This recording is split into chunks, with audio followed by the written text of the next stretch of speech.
acest tratat de la Maastricht, care se propune și pentru care se face un referendum, este o combinație, este un fel de construcție arbitrară, total anti-europeană.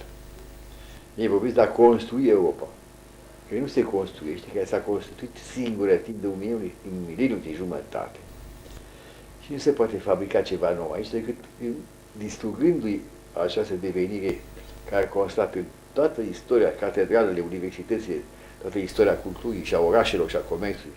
Este o reușită mai mult decât milenară, care a impus pe tot globul.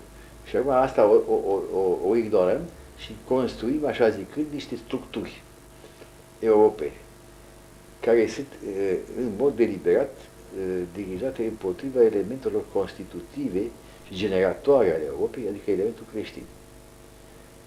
Fiindcă oricât mi s-ar spune, și e adevărat, că a sporit în Europa numărul ateilor.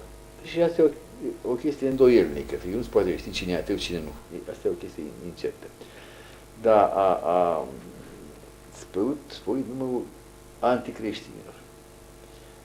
Europa, totuși, este o creație a creștinismului. Până când nu au fost creștinați barbarii din nord, să zicem, scandinavii, slavii, germanii deja erau, adică francii erau deja creștini de mult, deci nu era o problemă. Dar ceilalți, în jur de anul 1000, când au fost creștinați scandinavii și slavii și restul, Europa nu exista ca o conștiință continentală. Europa era un nume mitologic, Mama Minotaur. Și era în sudul Europei, pe bazinul mediteranean, o lume asiano-mediteraneană, o lume rezidul Imperiului Roman și a fostul Imperiu Alexandrin, Alexandru, care constituie o lume care nu era încă Europa, erau doar fundamentele Europei. Și iar fundamentele astea Europei sunt în mod esențial de origine balcanică.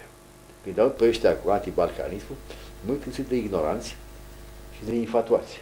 Să lăsăm mai acest balcanism care ne ține în urmă, ne trage în jos, după standardele occidentale. Pe Occidentul nici nu exista când Balcanii au dat lumii și Europei configurația ei intelectuală și socială.